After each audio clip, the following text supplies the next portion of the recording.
Okay, this is Dr. Sabine again. Maybe you have seen my first video, Jungle Doctor, and now I have even got more jungle with these two guys here.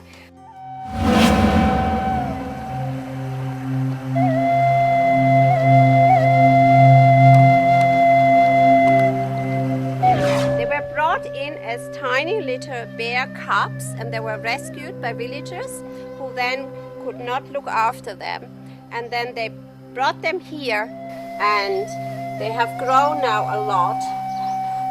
And so from cute little puppy size cubs they have grown into two really big animals and who become dangerous now for people. They got an enclosure built which was not strong enough for them because they are like, they can bend these kind of metals here. Korean villagers brought them here, yeah. And okay. So they escaped a few times? Yes, they totally broke their old enclosure and we had an emergency situation but they were running around here, the hill up and down and trying to kill chicken and goats and running after people and all this. So some people here got really scared and so they came in the night time and asked me if I could help. So in the night time we got some sweets and then we lured them back old enclosure and when we took wire and we fixed the enclosure. And the old enclosure is only held together by wire. We built it as an emergency measure but strong enough and the plan is to expand it. So it should get a second room. This is brother and sister we think. So that we can separate them in case they quarrel with each other and they should get a really big run. It should be humane. It should have what the bear really needs, as much as it possible. Far as I know it, the mother had 3 cubs and not enough milk. So 1 cub died and then she left. And she left the cubs close to people, so the people took care of them. Yeah.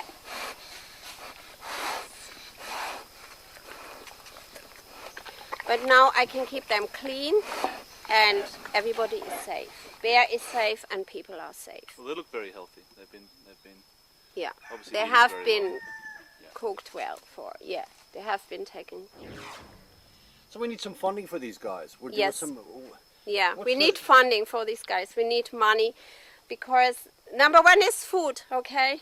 Number one is food. We Sounds cook like having rice children, mixed yeah. with vegetables. We have to go to the Thai side once a week. We buy 30, 40 kilograms vegetables for them a week, plus rice, plus beans, plus corn. Yes. So we rescue these guys and now we do our best to give them a natural environment, a good life.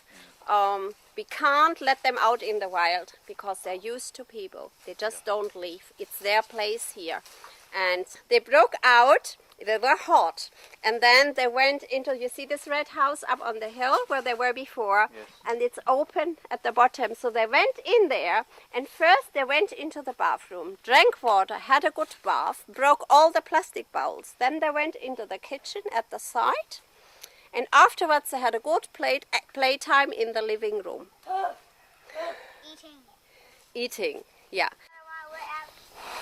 Yeah, she didn't have. Yeah, no, that's all what it's all right. I have lots of green bananas. Yeah, he eats this morning all bananas. No, you're naughty. Come here.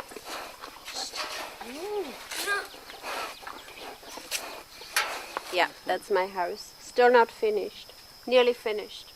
It grows every year a little bit. But last year we built the barn on the top for the chicken. That was kind of more important because chicken are food and Yeah, eggs. eggs. Yeah, I try to breed chicken for eggs. Yeah, this is one of my guys. As we can see in bear sanctuaries in Cambodia, in Laos, these sanctuaries are full of bears, hundreds of bears. And the reason for that is it's very, very difficult, if not impossible, to rehabilitate captive bears back to successful survival in the wild. So once they are in captivity, they're generally required to be maintained in captivity for the rest of their life. which is unfortunate, but they're not an animal that is easily rehabilitated to return to the wild. If they're in large enclosures, they can certainly live a reasonably comfortable life in a semi-wild enclosure. And it should be big, big, big. So we have space. Depends basically how much funding we get, how big we can make the run. Well, the bigger the better, obviously. Yeah, Bears. yeah. So when you look from here, you can see how much space here is that we can make the outside run. And if you look at the mountains here, you see the rock formations there, and there are caves in it. And there are gibbons in these caves, and on the other side, on the other mountain as well. So gibbons, what do you know what kind of gibbons? White-hand gibbons. So they are also in danger from deforestation. The Karen don't hunt them, do they? Generally. No, we have hunting laws and they are respected. So gibbons, people know here that they cannot hunt gibbons. And tiger, they know. The soldiers, most soldiers know, the officers know. Where are you coming from? Huh? Where are you coming from? Here from the school. So you go with them? Yeah, I got it. Oh, Hunting. Are you hunting? yes. What The did you new hunt? one. The new I one? got the new one, yeah. Ah, it's I just tutu? got. Yes, tutu. Tutu. Ah, Just the brand got new here. one. Okay. Yeah. So what are you hunting with this? From my friend. Uh-huh. So I bought it from my friend. And what are you going to shoot? Your chicken? Just animal, wild pig. Wild pig? Very good. Yeah. Yes. You shoot the gibbon? You shoot the gibbon? gibbon? Monkeys? No. No? No, because here we want to take care of the monkey. Yeah. So Yeah. we don't want to kill the monkey. Just the wild pig because they The damage wild the pig is rice. a lot. Yeah, wild pig is They a damage the problem. rice. But are you sure that is strong enough for shooting the pig? Yes, you know. Yeah? Yeah. Yeah? Okay.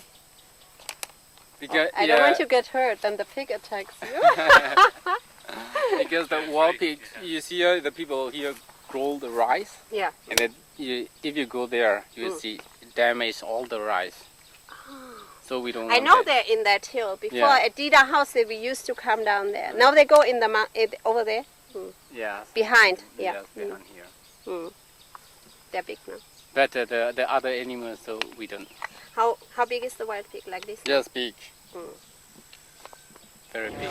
Here is the Mubu Village? yes, We call Mubu village, yeah. and Mubu school here is we call Pupumia's school. Yeah. Yeah. Here is the school. This Mubu is the school. boys' Yes. boarding? No, the boy hostel there. Yeah. And girl- then this one is school.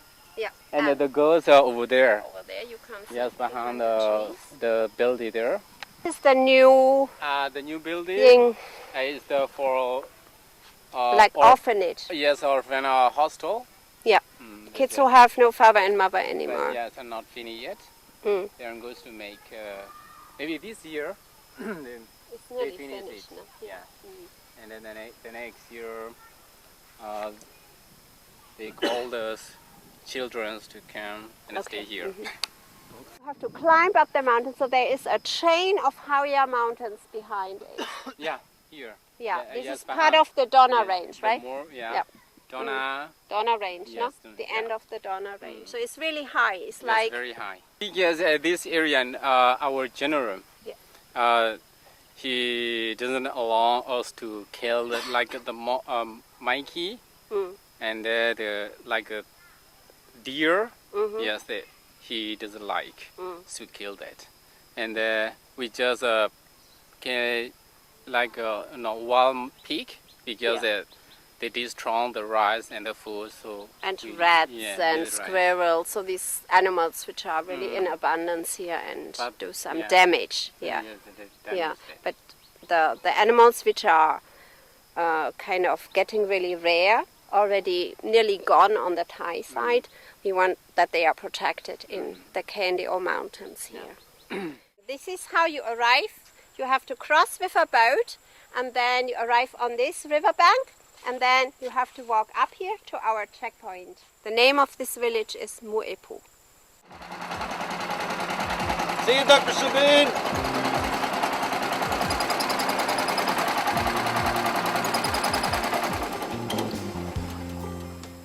So we rescued these guys, and now we do our best to give them a natural environment.